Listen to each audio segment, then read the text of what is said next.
I came here for my medical profession to be as a medical student way back in 1969. After my retirement, I am working in private hospitals around as a freelancing consultant oncologist.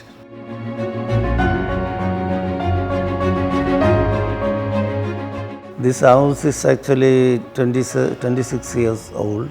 I have some problem. My wife is also may develop some problem in climbing upstairs. So that is one reason why I went for this lift. When you came up with this idea of an in-house lift, I was very happy.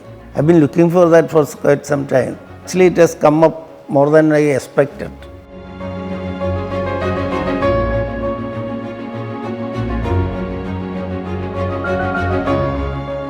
First of all, it is cute and it is very confined to that area of the house without interfering with the space inside. Because light enters from all sides, it is not blocking any view or any side because it is transparent. That is the most attractive thing I see in this.